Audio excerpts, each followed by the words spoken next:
오늘 하나님의 말씀은 누가복음 19장 1절에서 10절까지의 말씀입니다. 신약성경 128쪽에 있습니다. 찾으신 줄 알고 제가 봉독을 해드립니다. 예수께서 여리고로 들어가 지나가시더라. 삭개오라 이름하는 자가 있으니 세리장이요 또한 부자라. 그가 예수께서 어떠한 사람인가 하여 보고자 하되 키가 작고 사람이 많아 할 수 없어 앞으로 달려가서 보기 위하여 돌무화과 나무에 올라가니 이는 예수께서 그리로 지나가시게 되밀어라. 예수께서 그곳에 이르사 쳐다보시고 이르시되 삭개오야 속히 내려오라. 내가 오늘 내 집에 유하여야 하겠다 하시니 급히 내려와 즐거워하며 영접하거늘 뭇 사람이 보고 수군거려 이르되 저가 죄인의 집에 유하러 들어갔도다 하더라. 삭개오가 서서 주께 여짜오되 주여 보시옵소서. 내 소유의 절반을 가난한 자들에게 주겠사오며 만일 누구의 것을 속여 빼앗은 일이 있으면 내 갑절이나 갚겠나이다. 예수께서 이르시되 오늘 구원이 이 집에 이르렀으니 이 사람도 아브라함의 자손이미로다. 인자가 온 것은 잃어버린 자를 찾아 구원하려 함이니라. 아멘. 할렐루야. 자, 오늘은 성령의 바람이 들어와 라는 제목으로 여러분들에게 말씀을 증거하고자 합니다. 주님이 죽으시기 전에 제자들이 알아듣기 힘든 이야기를 하셨습니다. 요한복음 14장 16절에 있는 말씀인데 내가 아버지께 구하겠으니 그가 또 다른 보혜사를 너희에게 주사 영원토록 너희와 함께 있게 하리니. 여러분, 보혜사가 무슨 뜻입니까? 보혜사는 돕는 자라는 그런 뜻입니다. 그가 또 다른 보혜사를 너희에게 주겠다 그렇게 말씀하셨어요. 자, 이 말은 다른 분이 오신다라는 그런 말이 아니고 형체를 달리한 보혜사라는 뜻입니다. 한번 따라해 봅시다. 형체를 달리한 보혜사. 자, 예수님은 이 땅에 우리 인간처럼 육신을 입고 오셨어요. 오신 이유가 물론 여러 가지 이유가 있지만 그 중에 하나가 우리를 도와주시기 위해서 오셨습니다. 한마디로 돕는 자이셨습니다. 그래서 다른 말로 예수님을 보혜사라고 말합니다. 예수님이 보혜사 일을 하셨어요. 우리의 질병을 고쳐주시고 우리의 어려운 부분을 해결해 주시고 우리의 곁에서 그 이제 유대 민족들이지만 그들 곁에서 인간 곁에서 주님이 하시고 하실 수 있는 아니 하나님이 하실 수 있는 일들을 통해서 우리를 도와주셨습니다. 그래서 주님은 육신으로 이 땅에 오셔서 유대 땅에 태어나 갈릴리와 그 주변에서 일을 행하시죠. 병을 고치시고 복음을 전하시고 위로하시고 능력을 베푸셨어요. 하지만 육체이기 때문에 제한적이셨습니다. 갈릴리와 그 주변 유대 땅을 벗어나지 못하셨습니다. 예수님의 소문을 듣고 특별한 사람만이 만날 수가 있었어요. 근데 예수님이 이제 십자가에 달려 죽으셨다가 3일 만에 부활하신 후에 예수님이 이제 하늘로 승천하시죠. 승천하시면서 아까 말씀을 하신 거예요. 또 다른 보혜사를 너에게 보내주겠다. 그것은 다른 형태의 보혜사를 얘기하죠. 다른 분이 아니라 하나님이시오, 예수님이시오, 성령님이신, 다시 말해 하나님의 영이고 예수의 영인, 보이지 않지만 우리와 함께 계시기 위해 우리에게 또 다른 형태의 보혜사를 보내주시겠다는 거예요. 그분이 바로 누구냐면 성령님이시죠. 그래서 성령이 오시면, 지금 우리 가운데 오시면 유대뿐만 아니라, 쉽게 말해 여기뿐만 아니라 어디에든지 동시에 계실 수 있어요. 우리 교회에만 성령이 임하시는 게 아니라 옆에 있는 사랑샘 교회에도 성령이 임하시고 저 건너에 있는 중국 동포교회에도 성령님은 임하실 수가 있습니다. 그리고 또한 미국에도 한국에도 러시아에도 중국에도 내 집에도 이 성령님은 동시에 나타나셔서 우리를 도우시고 인도하시고 말씀을 깨닫게 하고 능력을 베풀어요. 그러니까 쉽게 표현하면 예수님이 영이 되어가지고 예수님이 하신 일들을 보이지 않는 성령이 임하셔서 예수님이 도와주듯 우리를 도와주신다는 그런 얘기예요. 영국의 귀족이 인도의 한 영주에게 트럭을 선사했습니다. 근데 얼마 후에 귀족은 영주가 사는 곳을 방문했다가 깜짝 놀랐어요. 자기가 보내준 트럭을 쓰지 않고 한쪽 구석에다가 세워둔 채 여전히 소를 부려서 짐을 나르고 있는 겁니다. 그래서 이 귀족은 트럭에 기름을 넣고 소들이 지고 있던 짐을 싣게 하고는 자기가 직접 운전을 해 보였습니다. 그랬더니 이 영주가 그제서야 이 트럭이 무엇에 쓰이는지를 알게 됐어요. 트럭 한 대가 수십 마리의 그 소 역할을 하는 것입니다. 그러나 트럭이 있어도 기름이 들어가야 움직이지, 기름이 없으면 움직이지를 않습니다. 아무리 좋은 차라도 기름이 있어야 움직이는 겁니다. 마찬가지로 사람이 아무리 똑똑하고 능력이 많다 할지라도 성령이 함께 하시지 않으면 아무것도 할 수가 없습니다. 성령이 함께 하시고 능력을 더해 주시고 지식과 지혜를 더해 주셔야 풍족한 삶을 살고 하나님께 영광을 돌리는 삶을 사는 겁니다. 그러면 이런 말씀을, 이런 의문을 갖죠. 이 세상에도 믿지 않는 사람들, 하나님을 믿지 않는 사람들도 성공도 잘하고 잘 나가던데, 근데 여러분 잘 보세요. 그들의 그 영광이, 그들이 하는 것이 오래도록 영원토록 이어집니까? 아니죠. 얼마 못 가요.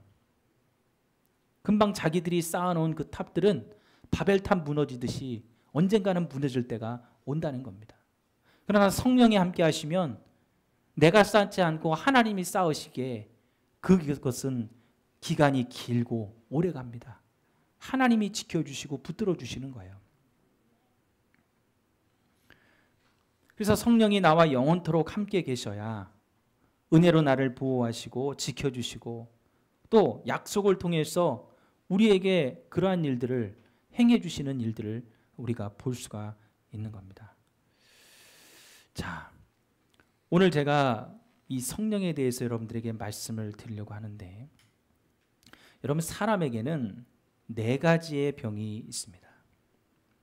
첫째는 영적인 병이에요. 원인은 하나님 아버지를 잃어버리고 영적인 고아가 되기 때문에 나타나는 병입니다. 그래서 번민이 있고 슬픔과 탄식의 상태가 나타나죠. 둘째는 정신적인 병이에요. 신랑 되시는 예수를 잃어버리고 영적인 과부의 상태가 되었기 때문에 생기는 그러한 병입니다. 그래서 실망이 있고 불안이 있고 낙심이 되고 초조한 상태가 되죠. 세 번째로는 신앙적인 병이에요. 이것은 하나님의 말씀을 정상적으로 먹고 소화를 시켜야 되는데 어떤 때는 은혜를 받았다고 해서 정신없이 먹어요. 근데 소화불량에 걸리죠. 어떨 때는 불편하고 시험 들었다고 말씀을 먹었다가 안 먹었다가 병이 생기는 겁니다. 그래서 의심이 가요. 유혹이 생기고 마귀가, 사단이 미혹하면 거기에 넘어지는 상태가 됩니다. 네 번째는 육체적인 병입니다.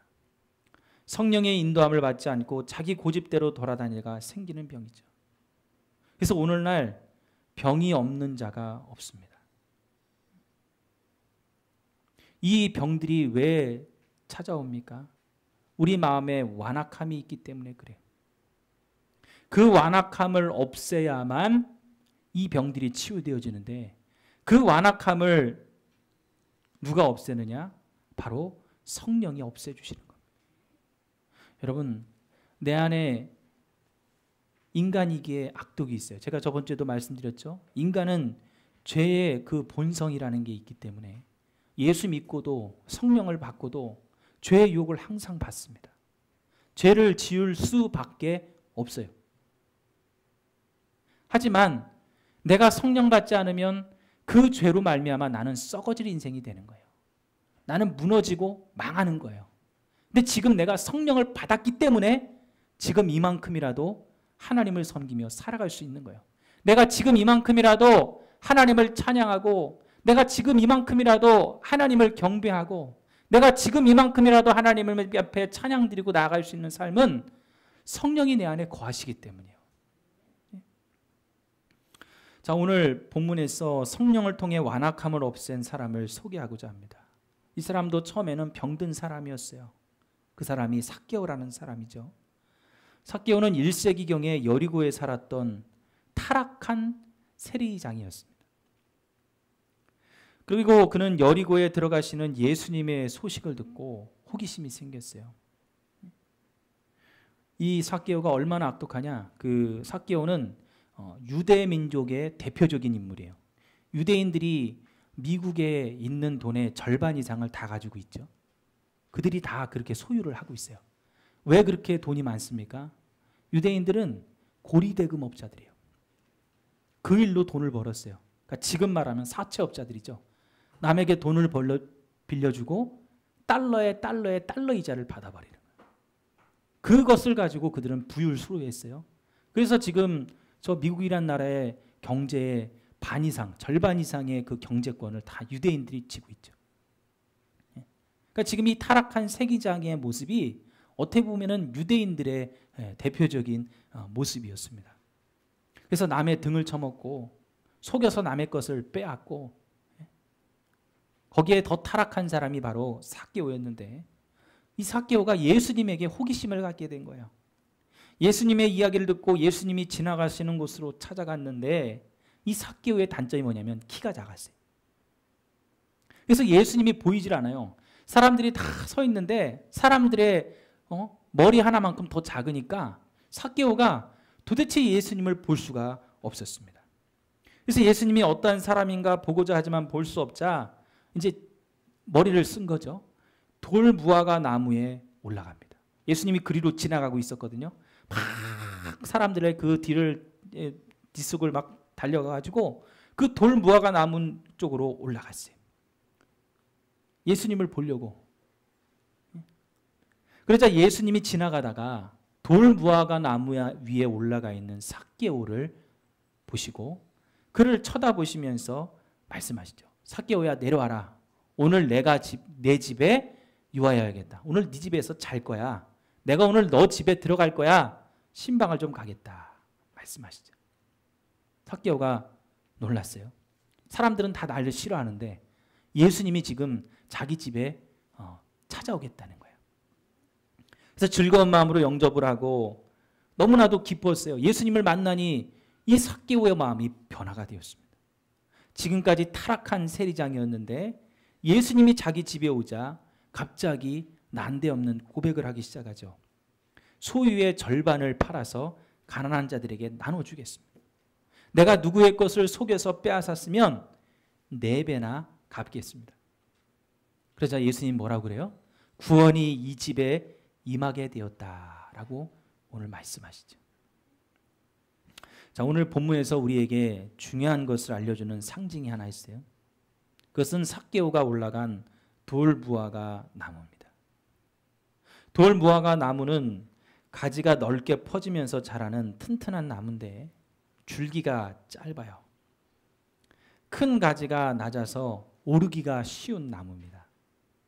근데 이 헬라어로 신약 성경은 원어가 헬라어로 적혀 있는데 원어에 보면 이 돌 무화과라는 말은 가짜 무화과 열매라는 그런 뜻입니다. 보통 무화과 열매는 껍질이 부드러워요. 여러분 무화과 열매 먹어보셨어요? 저도 먹어봤는데 굉장히 부드럽죠. 좀 배가 고플 때 그거 이렇게 쫙 벌려가지고 먹으면 좀 속이 든든할 정도로 아주 달고 맛있는 그런 열매입니다. 그러니까 무화과 나무에서 열린 그 무화과 열매는 굉장히 맛이 있어요. 그런데 이 돌 무화과 나무는 여기도 열매는 맺히지만 그 무화과 열매는 뭐예요? 가짜라는 거예요. 딱딱해서 사람이 절대로 먹을 수가 없어요. 열매가 맺히기는 맺히지만 먹을 수 없는 가짜 열매라고 해서 돌 무화과 그렇게라고 부르는 것입니다. 그래서 식용으로 쓸 수가 없는 겁니다. 먹을 수 없어요. 그런데 이 돌 무화과 나무에서 열린 무화과 열매를 먹는 방법이 있어요. 그게 뭐냐면 알맹이를 으깨는 겁니다. 그러니까 이 돌무화과 열매에다가 송송송송 구멍을 뚫어요. 그래가지고 밖에 있는 그 신선한 공기가 이 무화과 딱딱했던 무화과 열매 안으로 쑥 들어가 버리면 이게 좀 시간이 지나면 숙성이 되죠. 그러면 진짜 무화과 나무에서 열리는 열매처럼 부드러워지는 거예요. 달콤한 맛이 나는 거죠. 그러니까 무화과 열매가 자연적으로 숙성되는 것과 달리 이 돌무화과 열매는 숙성되려면 외부의 손길이 필요한 거예요. 누군가가 구멍을 뚫어줘야 돼요. 그 안에 공기가 들어가서 이 딱딱했던 것이 부드러워질 수 있도록 누군가 밖에서 작업을 해줘야 되는 거예요. 오늘 삭개오가 돌무화과 나무에 올라간 것이 왜 중요한 상징이냐. 삭개오는 키가 작았기 때문에 돌무화과 나무에 올라가서 몸을 숨겼지만 그 돌무화과 나무에 열린 딱딱한 열매가 바로 삭개오 자신을 말하고 있기 때문입니다. 우리는 우연히 삭개오가 돌무화과 나무에 올라간 것 같지만 오늘 주님은 이 삭개오가 돌무화과 나무에 올라갈 것을 알고 계셨어요. 왜? 그 돌무화과처럼 삭개오도 아주 딱딱한 사람이었기 때문입니다. 바늘 하나 비집고 들어갈 틈이 없는, 어떤 사람조차도 접근할 수 없는 아주 딱딱한 돌무화과 나무의 열매처럼 굳어있는 그런 사람이었습니다. 고집스러웠죠. 완악했죠. 그런데 이 주님은 숙련된 농부였어요. 돌무화과 나무가 부드러운 무화과 나무가 열려면 구멍을 뚫어야 된다 하듯이 오늘 주님이 삭개오를 만나신 거예요. 그리고 그 삭개오의 마음에 구멍을 뚫어주셨어요. 그래서 오늘 5절에 뭐라고 그래요? 어떻게 구멍을 뚫었어요? 삭개오야 내려와라. 내가 오늘 내 집에 유하여야 하겠다. 오늘 이 말은 단순히 삭개오의 집에 가겠다는 게 아니라 오늘 내가 너의 마음속에 들어가겠다는 얘기예요. 주님이 직접 문을 열고 주님이 직접 구멍을 뚫고 그 딱딱하게 굳어져 있던 삭개오의 마음속에 오늘 들어가시겠다는 거예요.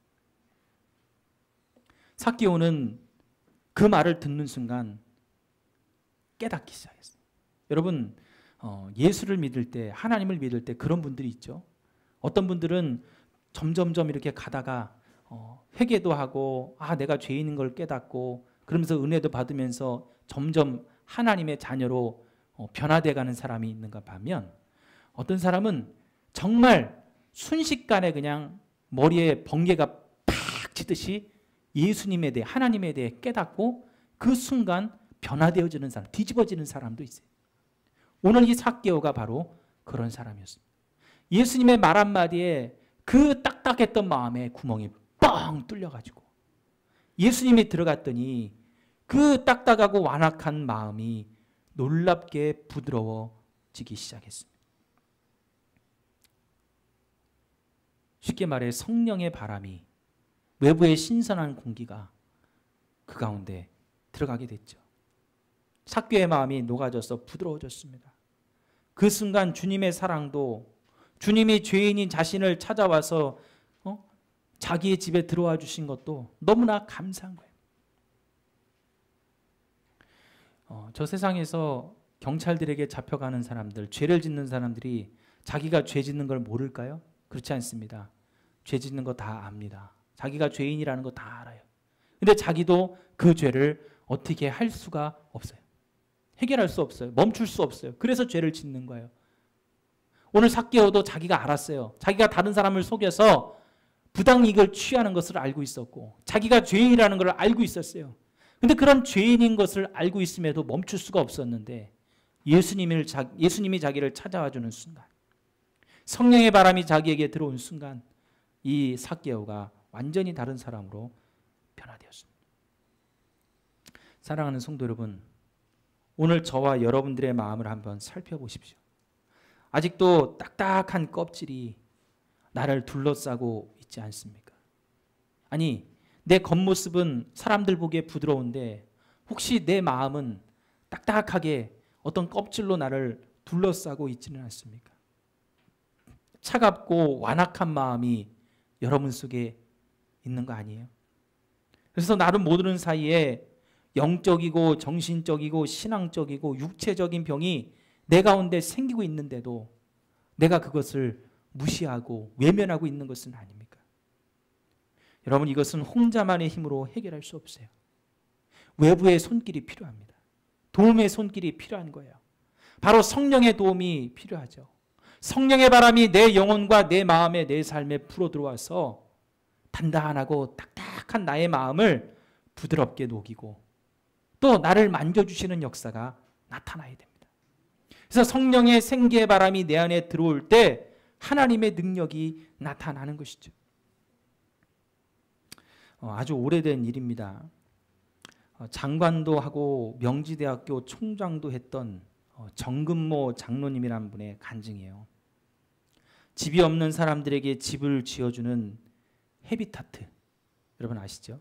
그 헤비타트 사역, 그 미국의 그 대통령인, 갑자기 이름이 생각이 안 나네요. 지미 카터 대통령, 지미 카터 대통령이 주도해서 하는 그 헤비타트 사역. 근데 그 헤비타트 사역도 하시고 세계 과학계에서 알아주는, 한마디로 천재였습니다. 이분은 초등학교 6학년 때 1951년도, 아주 옛날이죠. 처음으로 국가에서 실시하는 국가고시에서 전국 1등을 했습니다. 그 후에 경기중학교에서 1등으로 들어가고 1등으로 졸업하고 경기고등학교에 1등으로 들어갔는데 공부를 너무 잘하니까 고등학교를 넉 달 만에 졸업을 시켜줬어요.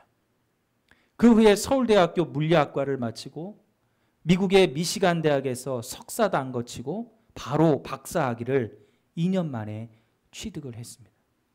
그러니까 초등학교를 졸업하고 10년 만에 박사가 됐어요. 초등학교를 졸업하면 몇 살이에요? 13살이에요. 거기에 10년을 더하면 23살. 이제 한창 군대 갔다 와서 막 대학교에 복학해야 될, 평균적으로 따지면 그럴 나이에 이분은 미국에 가서 박사학위까지 취득을 하게 된 거죠. 그리고 나서 63년도에 플로리다 대학의 조교수가 되고 64년에 25살의 나이로 프린스턴 대학의 핵융합연구원이 되고 66년에 MIT 공대의 핵공학연구원이 되고 미국 정부가 핵융합연구소 스타워즈라고 하는 우주전략방어연구소의 연구원이 되었어요. 20대. 미국에서도 천재라고 끊임없이 보도를 했습니다. 그리고 우리나라에서 1971년 한국과학원, 지금 대전의 저 대덕구에 있는 카이스트라고 불리죠. 그 과학기술원을 바로 이 정근모 장로님이 설립을 했습니다. 굉장히 잘 나간 분이죠. 근데 이렇게 잘 나가던 분이 3년 후에 간염에 걸리게 되었어요. 또 미국에 있는 아들도 만성 신장염이라는 병에 걸렸습니다. 신장이 뭐예요? 콩팥이죠. 콩팥이 고장나니까 매일 피를 갖다가 바꾸어주는, 걸러주는 투석을 해야 됐습니다. 하지만 날이 갈수록 병은 악화되고 수술하지 않으면 며칠밖에 살 수 없다니 하늘이 무너질 그런 노릇이었어요.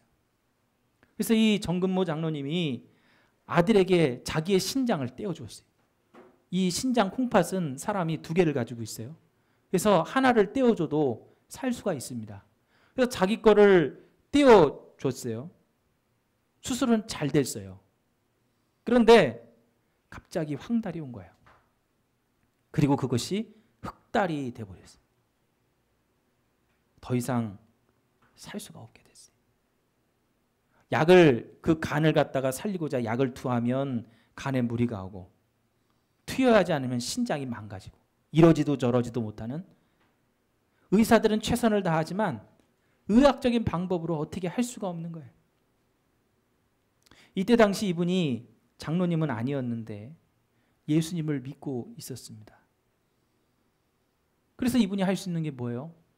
의학도 안 되고 자기가 가진 지식도 안 되고 아무것도 안 되니 기도밖에 할 게 없는 거예요. 교인들하고 함께 하나님 앞에 매달립니다. 아무리 세계적인 석학이고 자기가 잘 나가는 사람이면 뭐합니까? 자식의 병 하나도 책임질 수가 없어요. 저도 제 둘째가 태어나자마자 갑자기 막 황달이 와가지고 쟤를 낳고 3일 만에 대학병원, 순천향대학병원에 가서 인큐베이터 안에 들어가 있었어요. 일주일 동안. 자식이 아픈데 부모가 아무것도 할 수가 없는 거예요. 돈으로 된다면 어디서 돈을 꼬아가지고라도 치료를 해주겠는데 그렇게 될 수 있는 게 아니에요. 의사가 하는 말이 이건 지켜봐야 된대요. 지켜보더라도 이건 나중에 분명히 장애를 가질 거라고, 평생 약을 먹고 살아야 된다는 거예요. 앞이 캄캄했어요. 아마 이 정근모 장로님의 심정이 그러지 않았을까요? 분명히 자식은 눈앞에서 죽어가고 있는데 자기가 해줄 수 있는 게 아무것도 없습니다. 과학도 석학도 명예도 돈도 아무 소용이 없었어요. 얼마나 불안하고 긴장이 되고 두려웠겠어요. 여러분, 이런 마음들이 바로 내 마음을 돌무화과로 만드는 거예요. 돌무화과의 그 열매처럼 딱딱하게 나를 완악하게 만드는 거예요. 내게 있는 병들이, 내게 있는 질병들이, 내게 있는 자꾸 풀리지 않는 일들이, 실망스러운 일들이 자꾸 나를 완악하게 만들고 딱딱하게 만들고 하나님이 내게 뻗으시는 손길을 외면하게 만드는 거예요. 그런데 여러분, 이것에 살 수 있는 방법이 뭐예요? 계속 제가 말씀드리지만 내 마음을 부드럽게 만드는 거예요. 성령으로 부드럽게 만들어야 돼요. 이 장로님이 간절히 기도하던 중에 성령을 체험하게 됐습니다.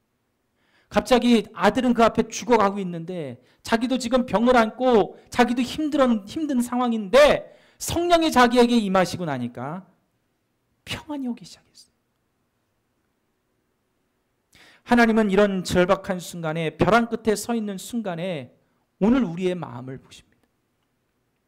그 마음이 바뀌었는지, 하나님을 의지하는 믿음의 마음인지를 보시는 거예요. 바로 성령을 통해 우리의 그런 마음을 바꾸신 후에야 비로소 역사를 나타내시는 겁니다. 그때서야 일을 시작하시는 거죠. 놀라운 일이 일어났어요. 며칠 만에 죽어야 되는 아들이 상황이 악화되지 않고 회복되기 시작했어요. 병이 깨끗이 나아서 미국에서 살고 있다는 거죠. 이 장로님도 병이 나 정말 장로로서 하나님의 일들을 충직하게 감당을 했습니다. 혹시 여러분 벼랑 끝에 서 있으면서 여러분의 마음이 완악해지고 딱딱하게 굳어 있습니까? 오늘 여러분들이 살 길은 다른 게 아니에요. 바로 내 마음을 부드럽게 바꾸는 것입니다. 오늘 성령의 바람이 들어와서 삭개와 같이 돌무화과 열매와 같은 나를 부드럽게 바꾸고, 오늘 무화과 열매의 그 부드럽고 달콤한 열매와 같이 우리의 삶을 달콤하게 바꾸어 주시는 그 하나님의 능력을 경험할 수 있게 되기를 간절히 축원합니다. 얼마 전에 제가 간증을 봤어요. 제가 존경하던 목사님 한 분이세요. 감리교는 아닌데 그분 책도 많이 읽었고, 근데 이분이 일반 직장을 다니다가 목회자로 전향을 하신 분이세요. 김남준 목사님이라고. 근데 이분의 목회의 간증을 듣다가 은혜를 받은 부분이 있었어요. 이분도 직장 생활하면서 잘 나갔고 돈도 잘 벌어서 부족함 없이 살고 있었다가 목회자로 전향하면서 굉장히 가난했어요. 그러던 중에 이제 벼랑 끝에 서게 된 거죠. 교회도 쫓겨나게 되고 자기의 집도 없는 집에서도 이제 쫓겨나야 될 그런 상황이 돼버린 거예요. 근데 하나님께 기도하던 중에 자기가 이제 벼랑 끝에서 떨어져야만 되는 그런 상황인데, 자기가 벼랑 끝에서 서 있다가 벼랑 끝으로 떨어졌대요. 그래서 으악 하는 그 순간에, 하나님을 붙들고 기도하면서 벼랑 끝으로 떨어지며 으악 하는 순간에, 기도하던 중에 본 환상이에요. 으악 하는 그 순간에 어떤 일이 일어났냐면 하나님이 벼랑 끝으로 떨어지는 자기에게 와 찾아오셔서 자기 등 뒤에 날개를 달아주시더래요.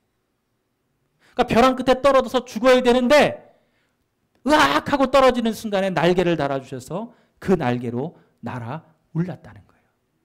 그 환상을 본 후에 어떤 일이 벌어졌냐면 바로 그 목사님의 가정에 집이 생기기 시작했고 길이 열리기 시작해서 그 목사님 지금은 크게 성공한 목회자로 CTS 방송에 나와서 간증한 이야기를 제가 들어보게 됐습니다. 여러분, 분명히 하나님은 우리의 마음을 바꾸신 후에 역사를 일으키십니다. 오늘 저와 여러분들이 성령으로, 성령의 바람으로 정말 완악해지고 딱딱해 있는 내 마음속에 불어오셔서 나를 부드럽게 바꿔주시고, 그래서 하나님밖에 없습니다.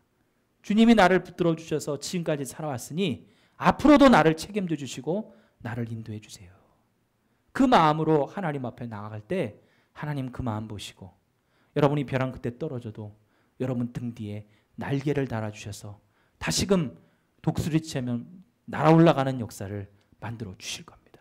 그 은혜가 저와 여러분들의 삶에 있게 되기를 간절히 축원합니다. 기도하시겠습니다.